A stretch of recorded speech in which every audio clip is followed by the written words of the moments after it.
Hey you guys, it's Peter, and welcome to my channel, Peterisms, where I tell stories of my life and just little things that I have learned as I have grown into the person that I am today.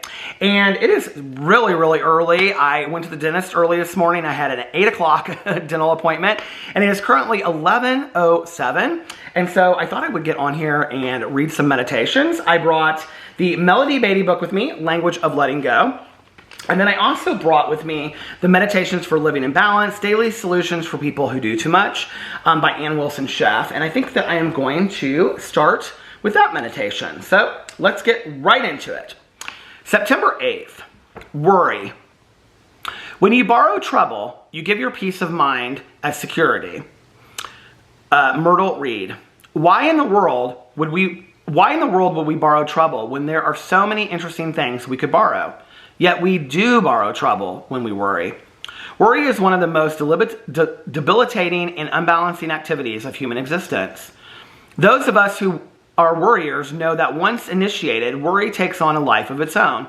It is like one of those self-relighting gas heaters that just goes on and on. Or to use a more ominous image, worry is like quicksand sucking us under once we stick our toes in. Worry is one area where expertise is not celebrated, and those who are good at it find no enjoyment. Most people don't realize that worry is a form of control. When we worry, we are trying to control an outcome. We have made our worrying a necessary part of the equation. Unfortunately, there is nothing so self-defeating and unbalancing as trying to control something over which we have no control. When you start to worry over something, stop to realize that you have no control and see what positive action you can take. Wow, what a great meditation. And I actually don't think I've ever read this one in here before because I would remember it. And the reason why was that my mother always said, stop borrowing trouble. And it was like a little phrase that she said a lot in her life and something that I remembered all the time. And, you know, it's interesting. I am somebody that I think for a majority of my life would worry about things in the future, and I would borrow trouble. And, you know, even to this day, like friends of mine are like, oh my gosh, you like borrow trouble all the time. Like, you know, you never know what's going to happen. And I remember my old sponsor used to say to me, 90% of the things that you worry about never even happen, which is so true, you know?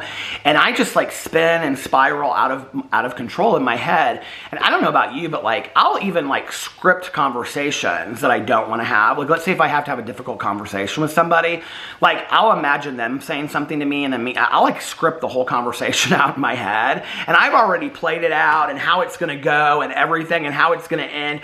I've already scripted it out, and then like I'll have the conversation and it never goes the way that I scripted it out in my head, you know? And I do that just with lots of things in my life. I like borrow so much trouble with, you know, like this morning. This morning is a really good example. I was so worried about this dental appointment. I was like, I don't want to go. I'm not excited about this dental appointment. I do not like going to the dentist. I have bad memories of the dentist when I was a kid, and the dentist was fine. I just didn't like going, you know? But I didn't want to go to the dentist this morning. My husband knew this. And so last night, and which is funny because my husband loves to go to the dentist. Why? He loves getting the cleanings. He's always like, oh my gosh, my teeth feel so clean after I get a cleaning. I love that so much. So anyway, and he's like really obsessed with his like teeth being white and all this kind of stuff, and he uses the electric toothbrush and the whole 9 yards. So we were laying in bed last night. He was like, well, what are you worried about? And I was like telling him, you know, like I'm scared that all of my teeth are going to fall out and that they're rotten and all this kind of stuff because I just don't go to the dentist very often. I don't like to go. I haven't been in a year. I just don't like, and I'm supposed to go quarterly, and I just don't like the dentist. And he said, well, one way to look at it is that for every problem he finds, he's going to come up with a solution. So there's going to be a solution to everything that's a problem, and then all you have to do is follow through with the solutions. And I was like, I don't really like that idea because that's too easy, right?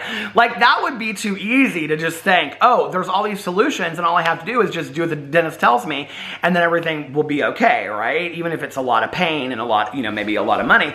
Like I don't like that solution. It's much easier, I think, for us to borrow trouble and worry about these things. And so I do. And so I stay in worry and I stay in fear because worry perpetuates fear. And I think it's just easier for me sometimes to stay in fear. And in recovery, we call fear F everything and run. And you know, it's like we always talk about being, when you have fear, there's like no faith, right? Because if you have any kind of faith or belief in a higher power, then what you believe is that there is a plan out there that is greater than you, and there's a God and I'm not it kind of idea, right? So you know, and I've talked about this, I think maybe on this channel, I know on my vlog I've talked about it, that there's this recovery saying that faith and fear can't live in the same space, and I'm not a believer in that. I'm really not.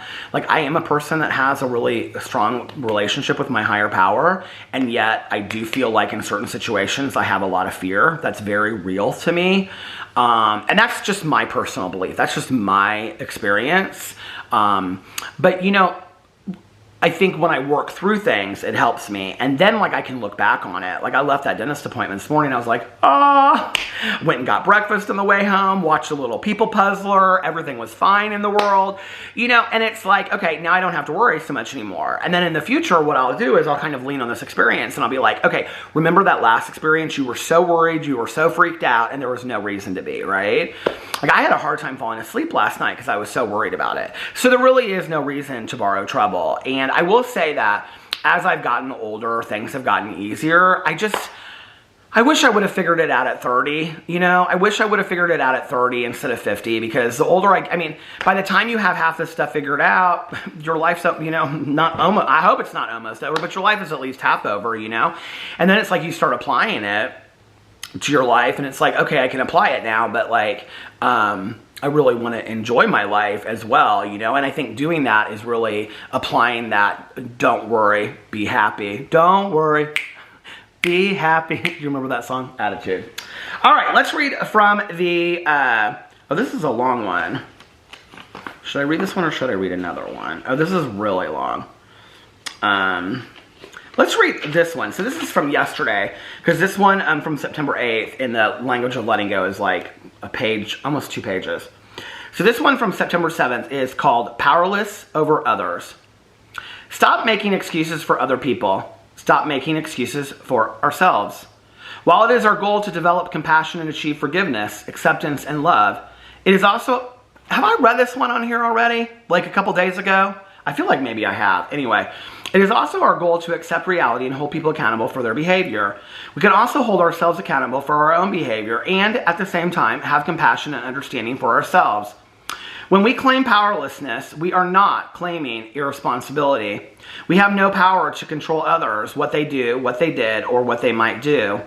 We're stating that we are willing to end an ineffective life based on willpower and control. And we're beginning a spiritual, mental, and emotional journey in which we take responsibility for ourselves. We are not victims. We are not helpless. Accepting powerlessness, when that is appropriate, enables us to begin our own, begin owning our true power to take care of ourselves. Today, I will avoid making excuses for my own or someone else's behavior. I will let consequences and responsibility fall where they belong. You know, this is such an interesting meditation, and I want to tell you a little story.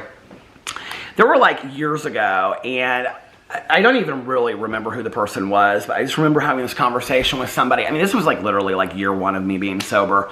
So this is 27 years ago. But I was having a conversation with somebody, and they said something to me about like still being like a sick alcoholic and addict. They go, well, I'm powerless, you know, and I was like, but it wasn't in regards, you know, and I was like, that's not really the way that we use that term, is it? And I was in early sobriety, right? And I didn't understand. And I was like, so like, that lets us off the hook by saying that we're powerless.